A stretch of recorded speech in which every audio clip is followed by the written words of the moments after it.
Un día a la vez es un espacio para conectar con Dios a través de su palabra. Suscríbete y acompáñame en este maravilloso viaje y permite que la palabra nos transforme de dentro hacia afuera.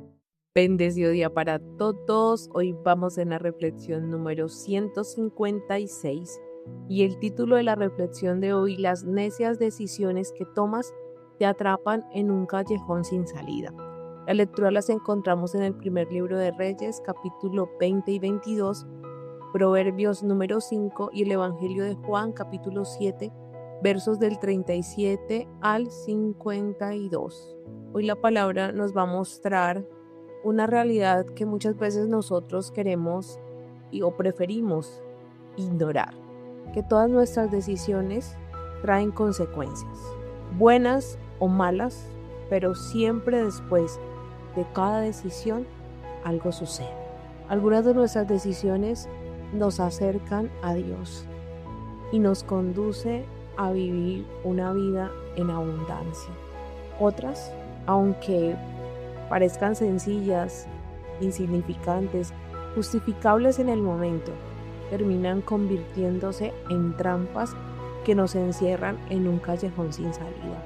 ¿Cuántas veces hemos tomado decisiones que nos han puesto en apuros? ¿Cuántas veces hemos tenido que cargar con esas consecuencias por no haber sido sabios, por no haber escuchado a Dios, por no haber esperado en su tiempo? Vamos a ver en los capítulos 20 a 22 de la primera de Reyes. Vamos a observar la vida del rey Acab, que a pesar de recibir victorias milagrosas de parte de Dios, Acab nunca permitió que Dios transformara su corazón. Dios le dio muchas oportunidades, así como lo hace contigo y como lo hace conmigo, para arrepentirse. Dios le mostró su rostro, su poder, le envió profetas para advertirle, pero Acab una y otra vez eligió seguir sus propios impulsos y deseos. Primero desobedeció las instrucciones de Dios al perdonar al rey Ben-Hadad cuando debía ejecutarlo como Dios le había dicho. Luego permitió que la codicia gobernara su corazón al desear la villa de Nabot. Y finalmente ignoró la advertencia del profeta Micaías porque prefería escuchar mensajes que le endulzaran el oído a escuchar la verdad. Aunque duela, debemos decir siempre la verdad. Por eso acá cada decisión equivocada lo fue acercando poco a poco a su propia ruina. Fueron sus decisiones que lo llevaron a eso.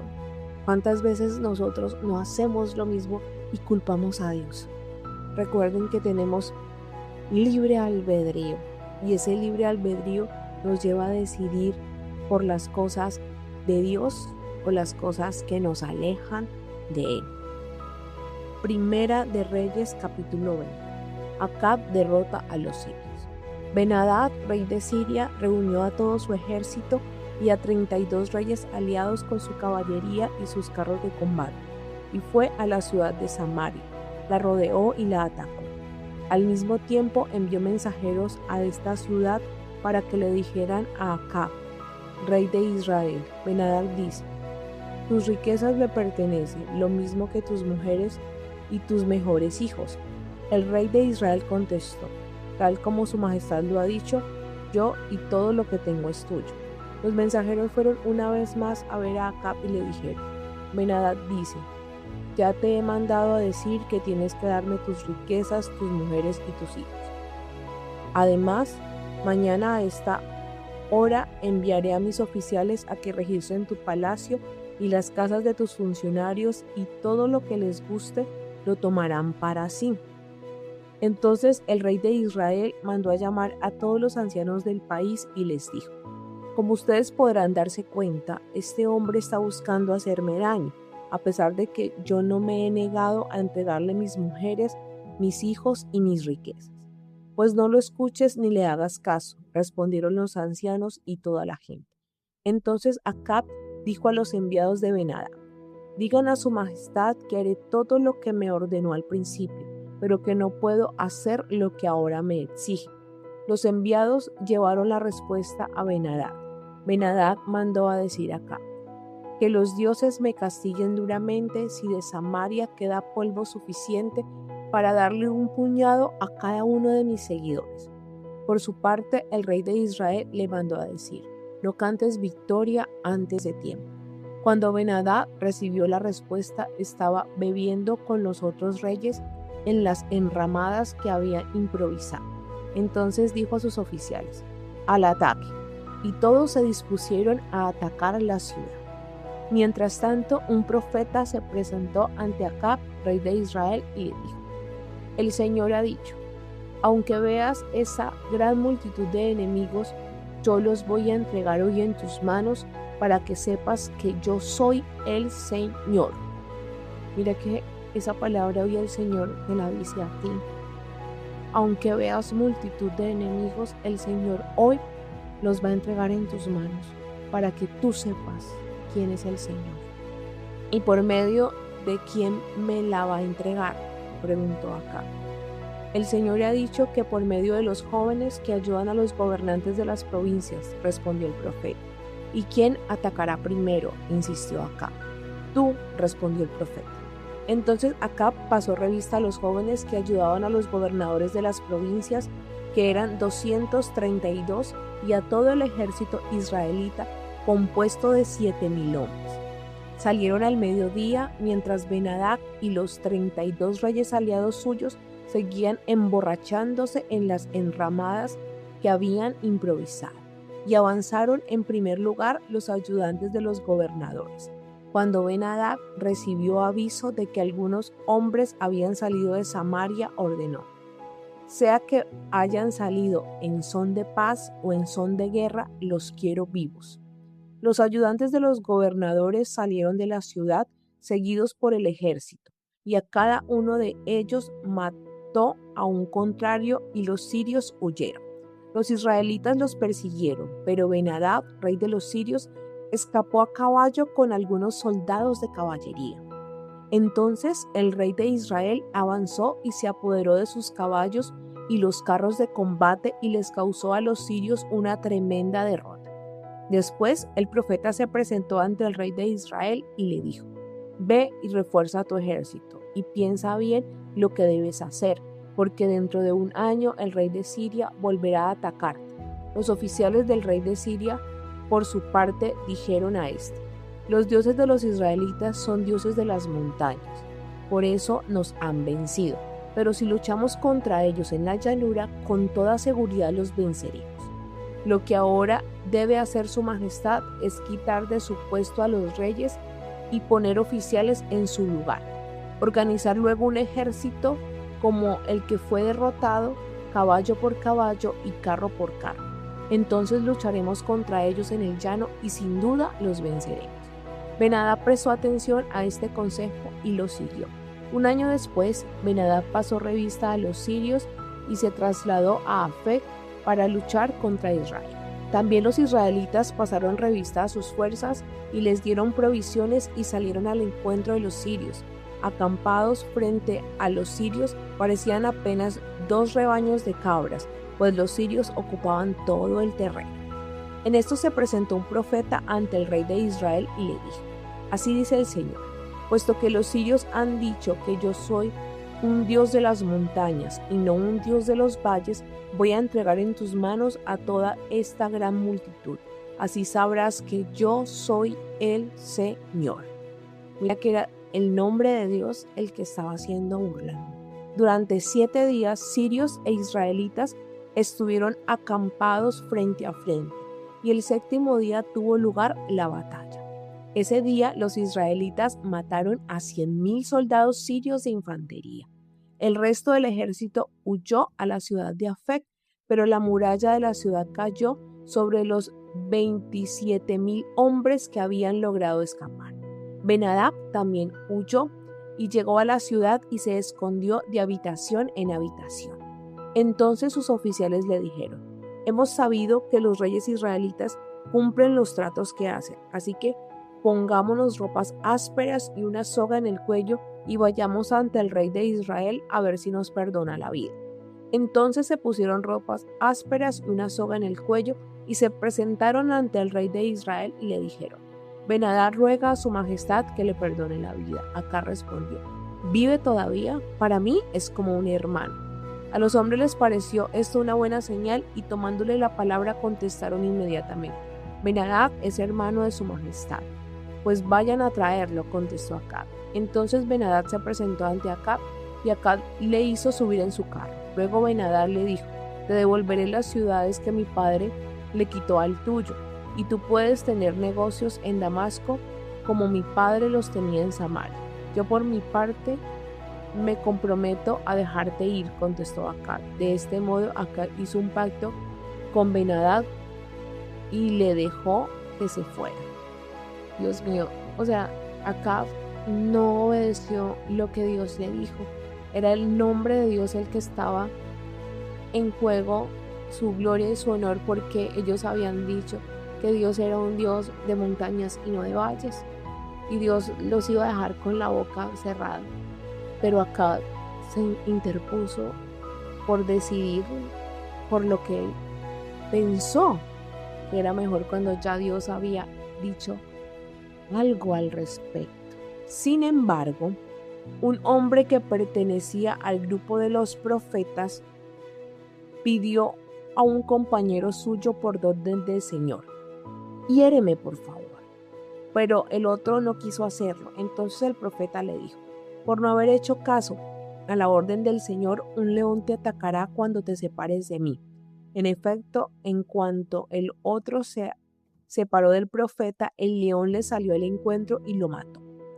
Después se encontró el profeta con otro hombre y le pidió también que lo hiriera, y aquel hombre lo golpeó y lo hirió. Entonces el profeta fue a esperar al rey en el camino disfrazado con un vendaje sobre los ojos, y cuando el rey estaba pasando, el profeta le dijo en voz alta: este servidor de su majestad marchó al frente de la batalla, y de entre las filas salió un soldado y me trajo un prisionero. Me pidió que me hiciera cargo de él, advirtiéndome que si se me escapaba yo le respondería con mi vida o tendría que pagarle 3,000 monedas de plata. Y como este servidor de su majestad se entretuvo con otras cosas, el prisionero se me escapó. El rey de Israel le contestó: tú mismo te has declarado culpable y has pronunciado tu sentencia.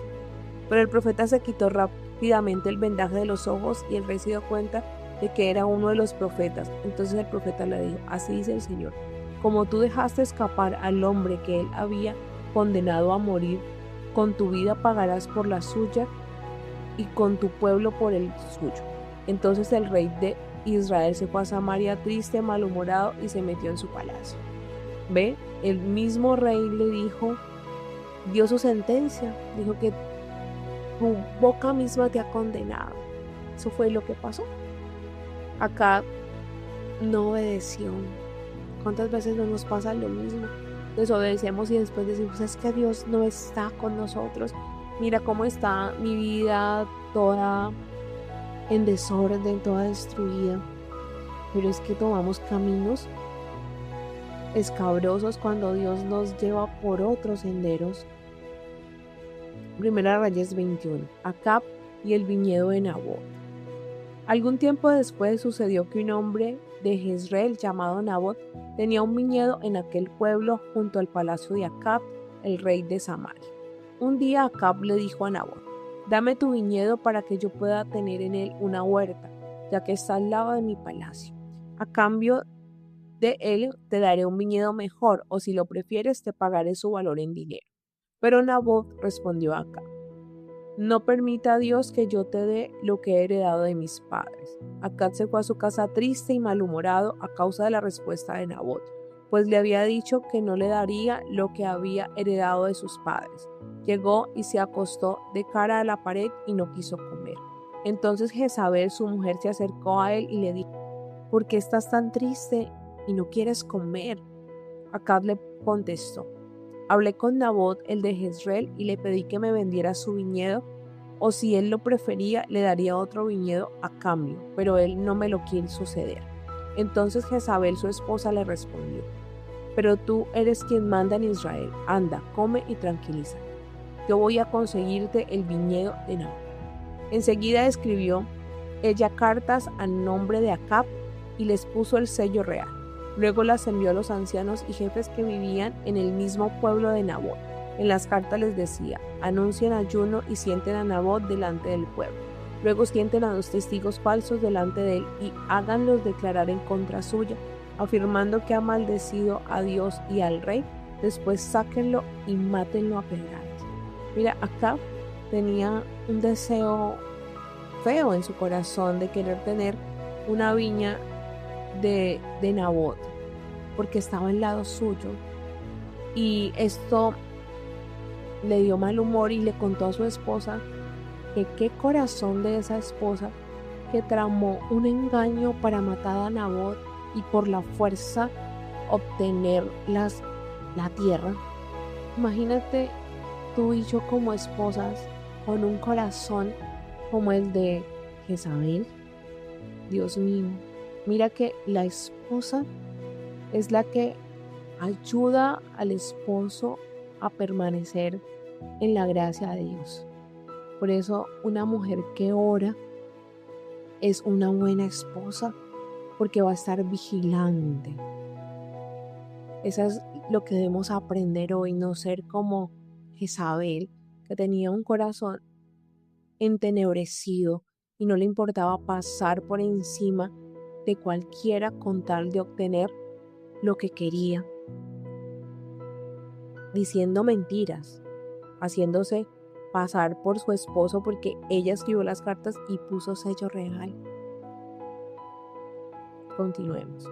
Los hombres del pueblo de Nabot, junto con los ancianos y jefes, hicieron lo que Jezabel les ordenó en las cartas que les había enviado. Anunciaron ayuno y sentaron a Nabot delante del pueblo. Luego llegaron 2 testigos falsos y declararon contra Nabot delante de todo el pueblo, afirmando que Nabot había maldecido a Dios y al rey. Entonces lo sacaron de la ciudad y lo mataron a pedradas. Luego mandaron a decir a Jezabel que Nabot había sido apedreado y había muerto. Cuando Jezabel lo supo, le dijo a Acab: ve y toma posesión del viñedo de Nabot, el de Jezreel, que ya no te lo quería vender. Nabot ya no vive, ahora está muerto. Imagínense.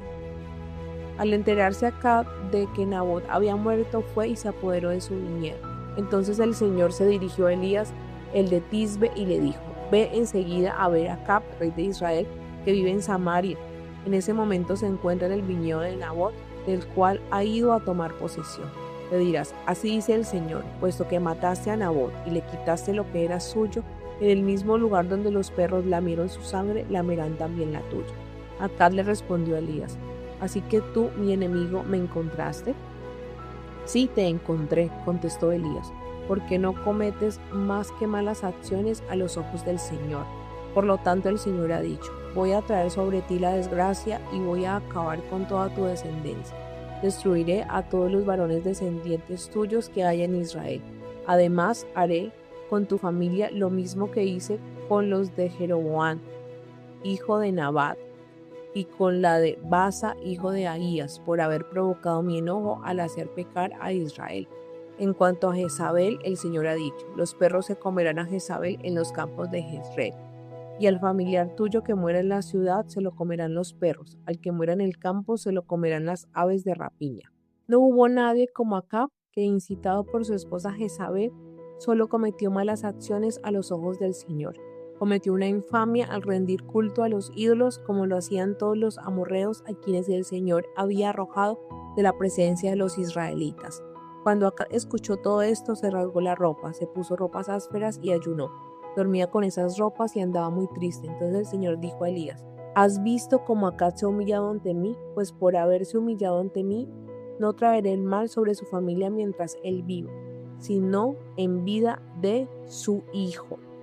Bueno, el Señor vio el arrepentimiento de Acab y no le permitió ver la destrucción que vendría, porque recordemos que las decisiones que Acab hizo pusieron iniquidad para sus hijos, y eso era lo que ellos iban a cargar si ellos no estaban de mirar a Dios, y Él les limpiaba todas las decisiones malas que su papá había hecho y que había cargado generacionalmente a su familia. Ya hemos hablado de esto. Por eso hay que vivir en pureza para que nuestras generaciones futuras empiecen con un camino en ceros y no tengan que cargar con todas las cadenas generacionales, con toda la iniquidad que corre por la sangre. Por eso entremos en la presencia de Dios y que nos limpie, dejémosle esa herencia a nuestros hijos.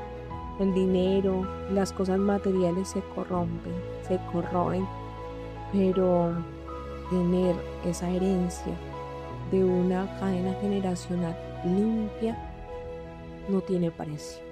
Primera de Reyes 22. El fin del reinado de Acab. Micaías anuncia la derrota de Acab. Pasaron 3 años sin que hubiera guerra entre los sirios e israelitas, pero al tercer año Josafat, rey de Judá, fue a visitar al rey de Israel, y el rey de Israel dijo a sus funcionarios: ya saben ustedes que Ramot de Galaad nos pertenece. Entonces, ¿por qué no hacemos algo para rescatarla del dominio del rey sirio? Josafat le preguntó: ¿quieres acompañarme a atacar a Ramot de Galaad? Josafat le respondió: yo, lo mismo que mi ejército y mi caballería, estamos contigo y con tu gente, pero antes consulta la voluntad del Señor. El rey de Israel reunió a los profetas, que eran cerca de 400, y les preguntó: ¿debo atacar a Ramot de Galaad o no? Y ellos le respondieron: atácala, porque el Señor te la va a entregar. Pero Josafat preguntó: ¿no hay por aquí algún otro profeta del Señor a quien también podamos consultar? El rey de Israel contestó a Josafat: hay uno más por medio del cual podemos consultar al Señor. Es Micaías, hijo de Imla. Pero lo aborrezco porque nunca me anuncia cosas buenas, sino solamente cosas malas. Pero Acab solo quería escuchar lo que él quería hacer, quería una confirmación de sus planes y no la dirección de Dios. Entonces le chocaba a Micaías porque Micaías hablaba directamente el mensaje de Dios. Pero Josafat le dijo: no digas eso. Enseguida el rey de Israel llamó a un oficial y le ordenó: pronto que venga Micaías, hijo de Imla.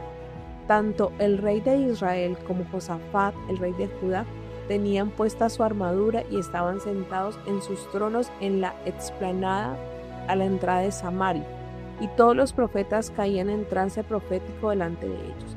Sedequías, hijo de Quemaná, se había hecho unos cuernos de hierro y gritaba: así ha dicho el Señor, con esos cuernos atacarás a los sirios hasta exterminarlos. Todos los profetas anunciaban lo mismo. Decían al rey: ataca a Ramot de Galaad y obtendrás la victoria, pues el Señor va a entregarte la ciudad. El mensajero que había ido a llamar a Micaías le dijo a este: todos los profetas sin excepción han dado una respuesta favorable al rey. Así pues, te ruego que hables como todos ellos y anuncies algo favorable. Micaías le contestó: juro por el Señor que solo diré lo que el Señor me ordene decir. Micaías sabía a quién le servía y él solamente iba a decir lo que Dios le mandó a decir. Luego se presentó ante el rey y el rey le preguntó: Micaías, ¿debemos atacar a Ramot de Galaad o no? Y Micaías dijo: atácala y obtendrás la victoria, pues el Señor te la va a entregar. Pero el rey le respondió: ¿cuántas veces te he de decir que bajo juramento me declares solo la verdad en el nombre del Señor? Mira que acá dudó porque Micaías nunca estaba de acuerdo con los demás profetas. Entonces Micaías dijo: he visto a todos los israelitas desparramados por los montes como ovejas sin pastor, y el Señor ha dicho: esto no tiene dueño, que cada uno vuelva en paz a su casa. El rey de Israel dijo a Josafat: ¿no te he dicho que este hombre nunca anuncia cosas buenas, sino solo cosas malas? Porque has dicho: escucho la palabra del Señor. Vi al Señor sentado en su trono y a todo el ejército del cielo que estaba de pie, junto a él a su derecha y a su izquierda. Entonces el Señor preguntó: ¿quién iría a incitar a Acab para que atacara a Ramot de Galaad y cayera allí? Unos decían una cosa y otros otra, pero un espíritu se presentó delante del Señor y dijo que él lo haría. El Señor le preguntó cómo lo iba a hacer, y el espíritu respondió que iba a inspirar mentiras en todos los profetas del rey. Entonces el Señor le dijo que en efecto conseguiría engañarlo y que fuera a hacer. Y ahora ya sabes que el Señor ha puesto un espíritu mentiroso en labios de todos estos profetas tuyos y que han determinado tu ruina. Entonces Sedequías, hijo de Quemá, acercándose a Micaías, le dio una bofetada y le dijo: ¿Por dónde se fue el espíritu del Señor para hablarte a ti? Y Micaías le respondió: Lo sabrás el día que andes escondiéndote de habitación en habitación. Entonces el rey de Israel ordenó: agarren a Micaías y llévenlo preso ante Amón, el gobernador de la ciudad, y ante Joás mi hijo. Díganles que yo ordeno que lo metan en la cárcel y lo tengan a ración escasa de pan y agua hasta que yo regrese sano y salvo. Todavía añadió Micaías: si tú vuelves sano y salvo, el Señor no ha hablado por medio de mí. Estaba seguro quién le hablaba. Mira que para poder tener ese discernimiento de si el Señor nos habla, nosotros debemos vivir en pureza. ¿Y a quién le pedimos esa pureza? Al Espíritu Santo, porque si hay odio en tu corazón, hay algún sentimiento negativo, ten cuidado con lo que Dios te habla, porque donde hay condenación, esas revelaciones no son puras. Así pues, el rey de Israel y Josafat, el rey de Judá, avanzaron contra Ramón de Galaad. Y el rey de Israel dijo a Josafat: yo voy a entrar en la batalla disfrazado y tú te pondrás mi ropa. Así el rey de Israel se disfrazó y entró en combate. Pero el rey de Siria había ordenado a los 32 capitanes de sus carros de combate que no atacaran a nadie que no fuera el rey de Israel. Cuando los capitanes de los carros vieron a Josafat, pensaron que él era el rey de Israel y lo rodearon para atacarlo. Entonces Josafat gritó pidiendo ayuda, y al ver ellos que no era el rey de Israel, dejaron de perseguir. Pero un soldado disparó su arco al azar e hirió de muerte al rey de Israel por entre las juntas de la armadura. Entonces éste le ordenó al conductor de su carro: da la vuelta y sácame del combate porque estoy gravemente herido. La batalla fue dura aquel día y al rey se le mantuvo en pie en su carro, haciendo frente a los sirios. Pero a la tarde murió, pues la sangre de su herida corría por la plataforma del carro. Cuando ya el sol se ponía, corrió la voz entre las filas del ejército, cada cual a su pueblo y a su tierra, porque el rey ha muerto. Entonces el rey fue llevado a Samaria y allí lo enterraron. Después lavaron el carro en el estanque de Samaria, donde se bañaban las prostitutas, y los perros lamieron la carne de Acab, conforme a lo que el Señor había anunciado. El resto de la historia de Acab y todo lo que hizo, y del palacio de marfil y las ciudades que construyó, está escrito en el libro de las crónicas de los reyes de Israel. Murió Acab y después reinó en su lugar su hijo Ocosías. Josafat de Judá y Ocosías de Israel. Reinado de Josafat en Judá. En el 4º año del reinado de Acab en Israel, Josafat, hijo de Asa, comenzó a reinar en Judá. Tenía entonces 35 años y 25 años reinó en Jerusalén. Su madre se llamaba Azuba y era hija de Zilhi. A Josafat se condujo en todo con rectitud, como Asa su padre. Sus hechos fueron rectos a los ojos del Señor. Sin embargo, los santuarios paganos, donde el pueblo ofrecía sacrificios y quemaba incienso a los ídolos, no fueron quitados. Josafat hizo un tratado de paz con el rey de Israel. El resto de su historia y de sus hazañas y de las guerras en que tomó parte está escrito en el libro de las crónicas de los reyes de Judá. Josafat fue quien desterró del país a los que practicaban la prostitución como un culto, los que habían quedado desde el tiempo de su padre. En Edom no había entonces rey, sino solo un intendente. Josafat construyó también barcos como los de Tarsis y por traer oro de Ofir, pero no pudieron ir porque se hicieron pedazos en Eizón-Geber. Entonces Ocosías, hijo de Acab, dijo a Josafat que permitiera a sus marinos acompañar a los suyos en los barcos, pero Josafat no lo permitió. Josafat murió y fue enterrado en la ciudad de David, su antepasado. Después reinó en su lugar su hijo Jorán. Reinado de Ocosías en Israel. En el año 17 del reinado de Josafat en Judá, Ocosías, hijo de Acab, comenzó a reinar sobre Israel en Samaria y reinó durante 2 años. pero sus hechos fueron malos a los ojos del Señor, pues siguió el mal camino de su padre y de su madre y de Jeroboam, hijo de Nabat, que hizo pecar a Israel. Además rindió culto a Baal y lo adoró, como antes había hecho su padre, provocando así la ira del Señor, el Dios de Israel.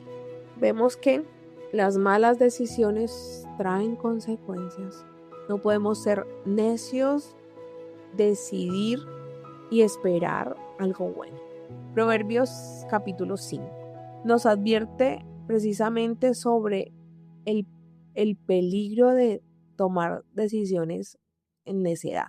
El sabio enseña que muchas veces el pecado parece atractivo al principio, pero su final es amargo. Las decisiones impulsadas por los deseos desordenados, la falta de prudencia o la autosuficiencia pueden parecer inofensivas, pero terminan esclavizando a quien las toma. Por eso Dios nos llama a caminar con sabiduría, escuchando su voz antes de actuar. Proverbios 5. La mujer fácil, perdición del hombre. Atiende a mi sabiduría, hijo mío, presta atención a mi inteligencia y así sabrás ser discreto y podrás hablar con conocimiento. Pues la mujer ajena habla con dulzura y su voz es más suave que el aceite, pero termina siendo más amarga que el ajenjo y más cortante que una espada de dos filos. Andar con ella conduce a la muerte, sus pasos llevan directamente al sepulcro. A ella no le importa el camino de la vida, si se fija en lo inseguro de sus pasos.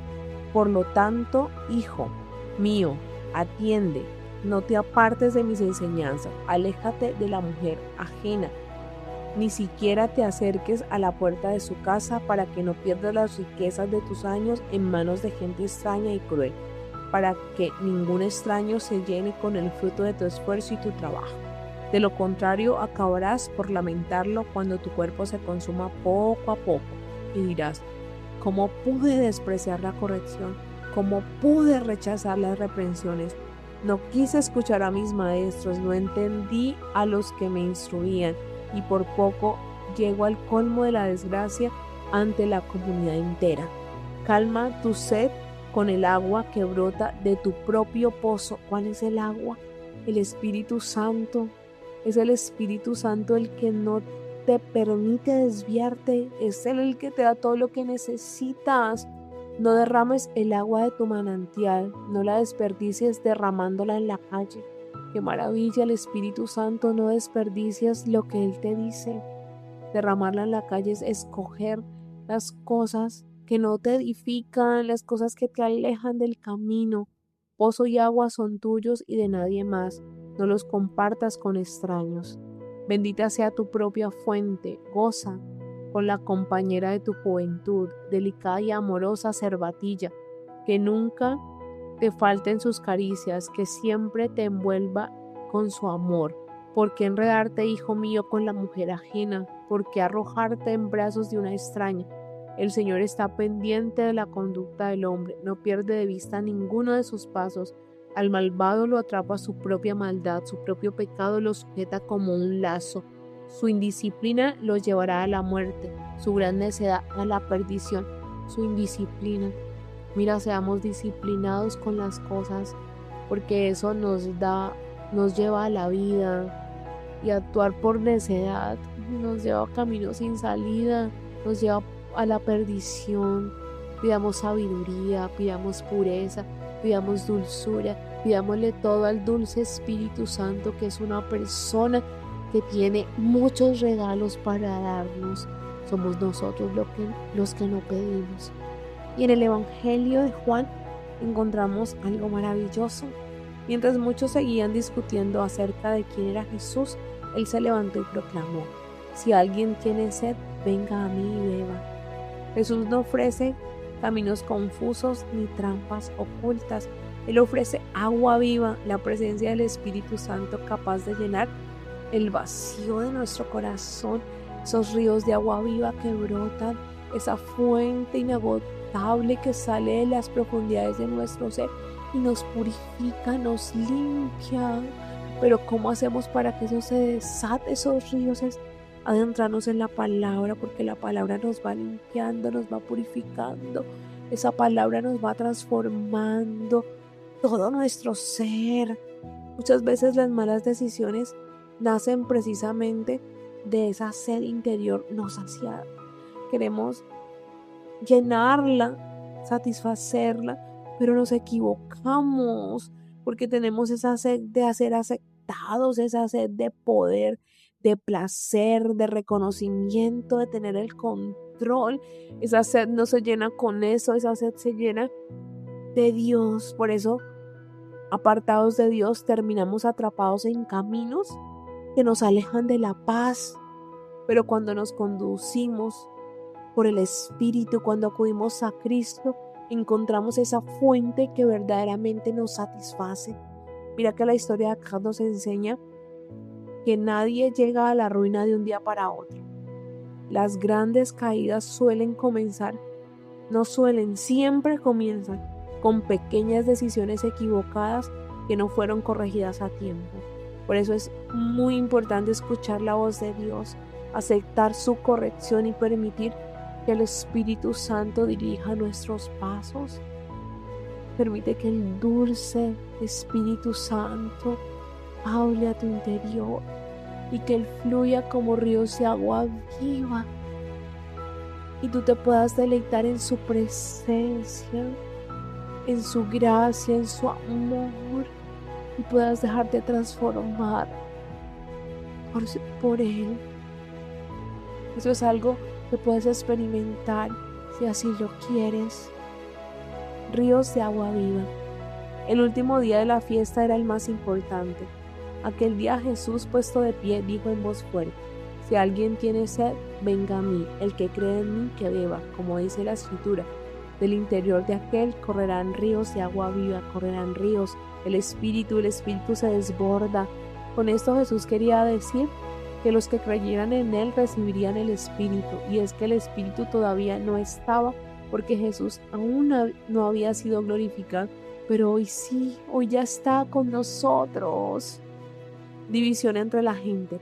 Había algunos entre la gente que cuando oyeron estas palabras dijeron: seguro que este hombre es profeta. Otros decían: este es el Mesías. Pero otros decían: no, porque el Mesías no puede proceder de Galilea. La Escritura dice que el Mesías tiene que ser descendiente del rey David y que procederá de Belén, el mismo pueblo de donde era David. Y así que la gente se dividió por causa de Jesús. Algunos querían llevárselo preso, pero nadie lo hizo. Las autoridades no creían en Jesús. Los guardianes del templo volvieron a donde estaban los fariseos y los jefes de los sacerdotes, que les preguntaron: ¿por qué no lo trajeron? Los guardianes contestaron: jamás ningún hombre ha hablado así. Entonces los fariseos les dijeron: ¿también ustedes se han dejado engañar? ¿Acaso han creído en él alguno de nuestros jefes o de los fariseos? Ved, ellos creían que tenían todo el conocimiento, pero esa gente que no conoce la ley está maldita. Ellos creían que por conocer la ley podían discernir lo que venía de Dios y lo que no. No, estaban entenebrecidos con tanto conocimiento y nada de experiencia de Dios. Nicodemo el fariseo, en una ocasión había ido a ver a Jesús, le dijo: según nuestra ley no podemos condenar a un hombre sin antes haberlo oído para saber qué es lo que ha hecho. Ellos le contestaron: ¿también tú eres de Galilea? Estudia las Escrituras y verás que de Galilea jamás procede un profeta. Sé que jamás. Cada uno se fue a su casa. Mira que leer la Biblia o conocer de Dios no es ese conocimiento, es la experiencia de Dios la que nos da ese discernimiento que solo tiene el Espíritu Santo y se lo da a quienes lo buscan de corazón, a quienes lo desean y lo anhelan para vivir esa vida y ser extensión del reino de Dios aquí en la tierra. Por eso hoy nuestro Padre de amor, a través del Espíritu Santo, nos invita a examinar nuestro corazón. Nos pregunta: ¿estamos tomando decisiones guiadas por la sabiduría de Dios o por nuestros impulsos engañosos? ¿Estamos escuchando la verdad aunque incomoda? ¿O estamos solo oyendo aquello que queremos oír? Estamos buscando esa agua viva o intentando llenar nuestra sed con lo impermanente. No importa cuál sea la respuesta, la buena noticia es que Dios siempre nos ofrece una nueva oportunidad. Mientras haya disposición en nosotros, mientras nos arrepintamos de corazón y volvamos a Él, su gracia sigue esperando por nosotros. Estamos en esa dispensación de la gracia. No importa cuántos errores hayamos cometido, el Señor puede redirigir nuestro camino y conducirnos nuevamente hacia la vida y la vida en abundancia. Padre Celestial, hoy oramos en el poderoso nombre de Jesús y te pedimos que ilumines nuestro camino con tu palabra, que esa sea lámpara a mis pies y yo pueda ver toda mi oscuridad, que pueda identificar los caminos de necedad que me alejan de tu presencia y me llevan hacia un callejón sin salida. Permite que todas mis decisiones te honren y muestren tu gloria. Condúceme por el camino recto y llévame todos los días hacia ti. Amén. Dios es bueno en todo tiempo y en todo tiempo Dios es bueno.